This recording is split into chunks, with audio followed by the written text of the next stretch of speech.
अबीर का होगा एक्सीडेंट। एक्सीडेंट के बाद मनीष जी लेकर आएंगे अबीर को अपने घर। जी हाँ दोस्तों, सीरियल ये रिश्ता क्या कहलाता में आ चुका है धमाकेदार ट्विस्ट, जहाँ एक तरफ अबीर वो तो बहुत ज्यादा सदमे में है, जब से मनीष को अपनी आंखों के सामने देखा है उसे तो कुछ समझ में ही नहीं आ रहा है। तो वहीं दूसरी तरफ वो ड्रिंक पे ड्रिंक किए जा रहा है, यहाँ तक कि अपने मैनेजर से भी बदतमीजी से बात कर रहा है और कह रहा है कि मुझे मत सिखाओ कि मुझे क्या करना चाहिए क्या नहीं, तुम मैनेजर और अपनी औकात मत भूलो।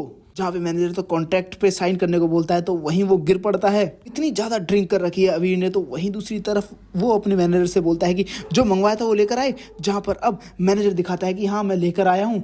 जहाँ पर अब अबीर ने कुछ और नहीं बल्कि उसने तो वैसा ही टेंट मंगवाया था जैसा मनीष जी यानी कि अबीर के बड़ी ने उसे बचपन में दिया था। जहाँ उस टेंट को देखता है अबीर और रो पड़ता है और बोलता है कि ऐसा क्यों किया बढ़िया आपने, ऐसा क्यों किया, क्यों मुझसे और माँ से आपने रिश्ता तोड़ लिया, क्यों हमसे अलग हो गए। अगर आप ऐसा नहीं करते, हमसे रिश्ता नहीं तोड़ते तो आज भी हम साथ में रहते और हम खुशी खुशी इसी उदयपुर में रहते।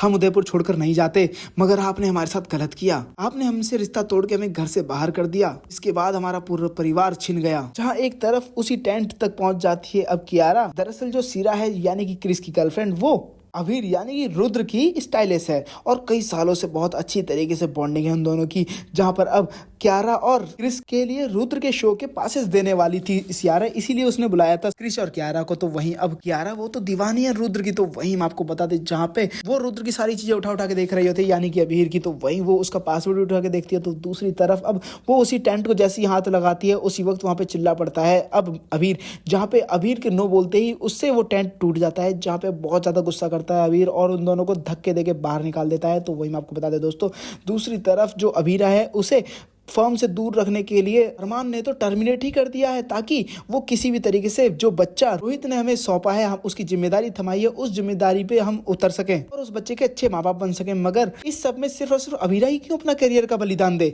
अरमान को भी तो देना चाहिए उसे अपने करियर का बलिदान। सिर्फ अबीरा ही क्यों सेक्रीफाइस करे? अरमान को भी तो सेक्रीफाइस करना चाहिए ना दोस्तों। आपको क्या लगता है? कमेंट करके जरूर बताइएगा। तो दूसरी तरफ हम आपको बता दें जहाँ पे अब अबीर वो ड्रिंक कर रोड पे जा रहा होता है तभी उसका एक्सीडेंट हो जाएगा। जहाँ पे मनीष जी उसी रास्ते से गुजर रहे होंगे तभी वो अबीर अपने घर ले आएंगे उसकी बेहोशी की हालत में। वेल दोस्तों, क्या आप लोगों को लगता है कि मनीष जी को पता चल पाएगा कि ये जो नफरत करने वाला बदतमीज लड़का है ये कोई और नहीं बल्कि उनका अपना अबीर है? क्या आप लोग चाहते हैं कि अबीर का सच मनीष के सामने जाए? तो मैं ज्यादा कमेंट करें। साथ ही से लेटेस्ट अपडेट के लिए मैं चैनल को सब्सक्राइब करना ना भूलें।